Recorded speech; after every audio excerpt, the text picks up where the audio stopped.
जय श्री राधे दोस्तों, केपी की वाणी चैनल में आपका स्वागत है। माता रानी का आशीर्वाद पाने हेतु कमेंट में जय माता दी अवश्य लिखे। वहीं अगर आप महाकाल के भक्त हैं, कमेंट में हर हर महादेव अवश्य लिखे। यकीन जानिए, माता रानी संग महादेव की कृपा आप पर और आपके पूरे परिवार पर अवश्य बरसेंगी और आप परिवार स्वस्थ एवं सुखी रहेंगे। साथ ही आपकी सभी मनोकामनाएं यथाशीघ्र अवश्य ही पूर्ण हो जाएंगी। दोस्तों, आज की वीडियो में आपको तुला राशि के उन जातकों की जानकारी देने जा रहा हूं जिनके साल 2024 में विवाह के 100% योग है। यकीन जानिए, इनकी शादी निश्चित ही हो जाएगी। उससे पहले आपको बता दें कि अगर आपको अपनी शादी की जानकारी करनी है कि आपकी शादी किस वर्ष तक हो सकती है और आपकी आयु महज 25 वर्ष तक है, तो आप अपना जन्मदिन हमें कमेंट करें या फिर 8521835670 पर भेजें। आपको यह जानकारी देंगे कि आपकी शादी किस वर्ष तक हो सकती है। वहीं अगर आप प्रेम प्रसंग में हैं, प्रेम विवाह करना चाहते हैं, तो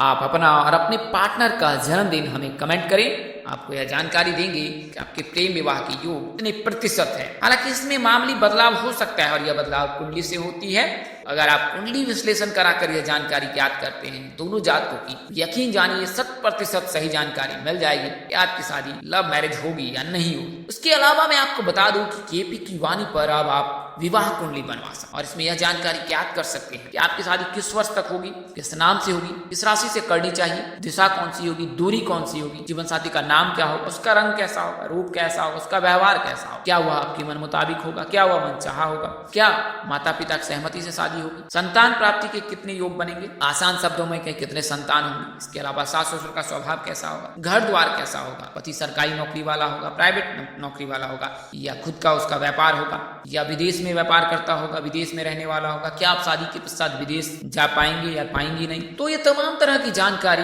अब आप केपी की वाणी से कुंडली बनवाकर प्राप्त कर सकते हैं और इसके लिए मामूली शुल्क ही ले जाती है, जिसे आप मेहनताना समझ सकते हैं। तो नंबर डिस्क्रिप्शन बॉक्स में दिए गए हैं, अबाउट सेक्शन में भी दिए गए हैं। आप वहां से फीस भी जानकारी ज्ञात कर सकते हैं और नंबर भी नोट कर सकते हैं, तो इसमें आपको पूरी जानकारी मिल जाएगी। वहीं अगर आपकी शादी तय हो रही है, शादी होने वाली है, कुंडली मिलान अवश्य करा लें। आपको यह जानकारी ज्ञात हो जाएगी आपका वैवाहिक जीवन रहने वाला है।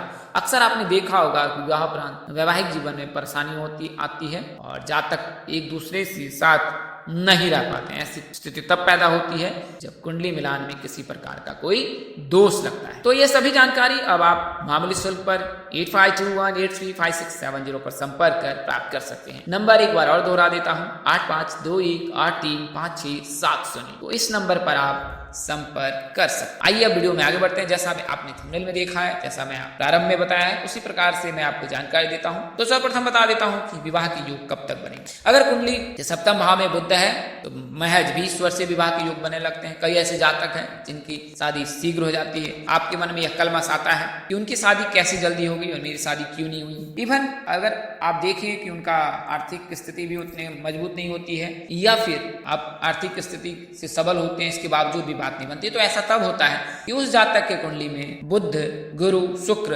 रवि, चंद्र ये सभी शुभ ग्रह होते हैं और इनका प्रभाव रहता है, तो उनकी शादी शीघ्र हो जाती है। तो बुध के रहने पर 20वें वर्ष से विवाह के योग बनते हैं। अगर जीवन साथी के भाव में शुक्र, चंद्र या गुरु है, 24वें वर्ष से विवाह के योग बनने लगते हैं। चंद्रमा के रहने पर 25वें वर्ष से, गुरु के रहने पर 24वें वर्ष से, शुक्र के रहने पर 26वें वर्ष से विवाह के योग बनते हैं। सूर्य के रहने पर 27वें वर्ष से विवाह के योग बनते हैं। राहु के रहने पर 27वें वर्ष से विवाह के योग बनते हैं। मंगल के रहने पर 28वें वर्ष से विवाह के योग बनते हैं। हालांकि मंगल का निवारण अनिवार्य होता है। वहीं सूर्य के रहने पर 27वें वर्ष, शनि और केतु के रहने पर 30वें वर्ष से विवाह के योग बनते हैं। तो अगर कुंडली के 7वें भाव में राहु और शनि है 23 वर्ष, चंद्र और मंगल है, सूर्य की नजर है तो 26वें वर्ष, अगर मंगल हो और शनि की नजर है तो 30 वर्ष, अगर 27 वर्ष में राहु के रहने पर शादी के योग बनते हैं। हालांकि इसमें बाधा बहुत आती है। अगर 7वें घर में मंगल, राहु, केतु हो, शादी में काफी देर होती है। अगर केवल मंगल हो तो 28वें वर्ष से विवाह के योग बनते हैं। अगर 7वें घर में राहु और मंगल दोनों ही हो तो शादी में बहुत देर होती है। बात पक्की होने के बावजूद भी रिश्ते टूट जाते हैं। 7वें घर में केतु के होने पर गुप्त शत्रुओं की वजह से, और 7वें घर में अगर शनि है तो जान पहचान मध्यस्थ व्यक्ति की वजह से शादी में देर होती है। तो आप कुंडली से यह देख सकते। बात करें दिन अनुसार से तो शनिवार के दिन जन्मे और लड़के लड़कियों की शादी 17वें वर्ष से होती है। रविवार के दिन जन्मे लड़के लड़कियों की शादी 21वें वर्ष से योग होते हैं। सोमवार के दिन जन्मे और लड़के लड़कियों की शादी के योग 20वें वर्ष से बनते हैं। मंगलवार के दिन, बुधवार के दिन जन्मे लड़के और लड़कियों की शादी के योग 21वें वर्ष से योग बनते हैं। गुरुवार के दिन जन्मे लड़के और लड़कियों की शादी के योग 22वें वर्ष से बनते हैं। शुक्रवार के दिन जन्मे लड़के और लड़कियों की शादी के योग 24 नवंबर। तो यह तो आपको दिन अनुसार से बताएं। अगर आप जन्मदिन से यह जानकारी प्राप्त करना चाहते हैं कि आपकी लव मैरिज होगी या नहीं होगी, तो मैं आपको जन्मदिन तारीख बता देता हूं और आप खुद ज्ञात कर लें कि आपकी लव मैरिज होगी कि नहीं। तो अगर आपका जन्मदिन 2 तारीख, 3 तारीख, 4 तारीख, 6 तारीख, 8 तारीख, 11 तारीख, 12 तारीख, 13 तारीख, 15 तारीख, 17 तारीख, 20 तारीख, 21 तारीख, 22 तारीख, 24 तारीख, 26 तारीख, 29 तारीख, 30 तारीख और 31 तारीख के दिन जन्म हुआ है, आपकी लव मैरिज की संभावना प्रबल है। वहीं अगर आपका जन्म 1 तारीख, 5 तारीख, 7 तारीख, 9 तारीख, 10 तारीख, 14 तारीख, 16 तारीख, 18 तारीख, 23 तारीख, 25 तारीख और 27 तारीख के दिन जन्म हुआ है, तो आपकी लव मैरिज की संभावना बहुत ही कम है। तो यह तो जानकारी मैंने आपको ग्रह की दी है और आपको बताया है कि लव मैरिज की संभावना है या नहीं। आपको बता दें अब साल 2024 में कैसे तुला राशि के जातक के विवाह के योग है। तो आपको बता दें कि वर्तमान समय में गुरु जो है वो मेष राशि में विराजमान है और साल 2024 में 1 मई तक मेष राशि में ही रहेंगे और मेष राशि के लग्न भाव में गुरु है। उसी अनुसार से तुला राशि के जातक के जीवन साथी भाव को देख रहे हैं। तो जीवन साथी के भाव को अगर गुरु देखते हैं और अगर आप लड़की हैं तो फिर आपके विवाह के प्रबल योग बनेंगे, क्योंकि अगर जीवन साथी के भाव में गुरु मौजूद रहता है या उसकी दृष्टि पड़ती है तो विवाह के 100% योग बनते हैं। तो अगर आप लड़की हैं और तुला राशि है तो साल 2024 में 1 मई 2024 तक विवाह के 100% योग बन रहे। तो गुरु को मजबूत कैसे कर सकते हैं? गुरु को मजबूत करने के लिए किसी विशेष प्रयोजन की जरूरत नहीं पड़ती है। आप महज भगवान विष्णु के शरण चरण में रहकर आप गुरु को मजबूत कर सकते हैं। साथ ही आप सुख समृद्धि प्राप्त कर सकते। गुरुवार के दिन साबुन शैम्पू का इस्तेमाल ना करें। इसके अलावा गुरुवार के दिन तामसिक भोजन भी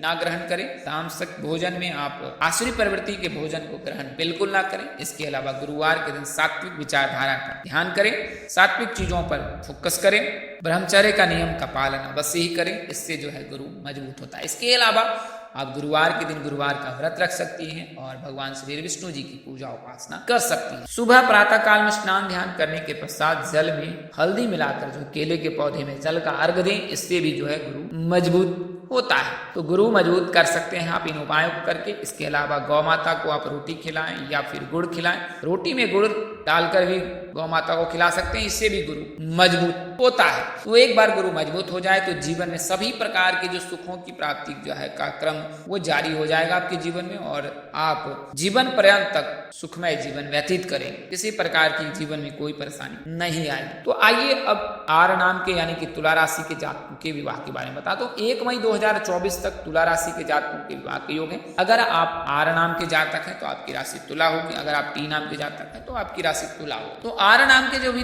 जातक होते हैं उनके विवाह के योग जो है वो 20वें वर्ष से ही बनने लगते हैं। महज 20वें वर्ष से ही आर नाम के जातक के विवाह के योग बनने लगते हैं। तो अगर आप तुला राशि के जातक हैं तो आप यकीन जानिए कि 20 वर्ष से लेकर 28 वर्ष का जो समय है वो आपके विवाह के लिए शुभ है। इस दौरान आपकी शादी निश्चित ही हो जाए। तो अगर आप आर नाम के जातक हैं तो जी नाम के जातक, एस नाम के जातक, एम नाम के जातक के साथ आप परिणय सूत्र में बन सकते हैं। बात करें दिशा की तो आग्नेय कोण यानी दक्षिण पूर्व दिशा में आपके विवाह के योग बन रहे हैं। अगर आप आर नाम के लड़के हैं तो बात करें किस लड़की से शादी हो सकती है तो गरिमा, मोहिनी, टीना, माधुरी, मीनाक्षी, मेनका, मोनिका आदि नाम से शादी हो सकती है। यानी कि कुल मिलाकर के एस नाम के जातक, जी नाम के जातक, एम नाम के जातक के साथ परिणय सूत्र में बन सकते। वहीं अगर आप आर नाम के लड़के हैं, लड़कियां हैं तो फिर आपकी शादी जो है गणेश, मनीष, टिंकू, तिलक, महेंद्र आदि नाम से हो सकती है। यानी कि एम नाम के जातक, एस नाम के जातक, जी नाम के साथ की शादी हो सकती है। अगर आप आर नाम के जातक यानी तुला राशि के जातक हैं तो तुला राशि के जातकों के लिए यह योग बताया है। इसके अलावा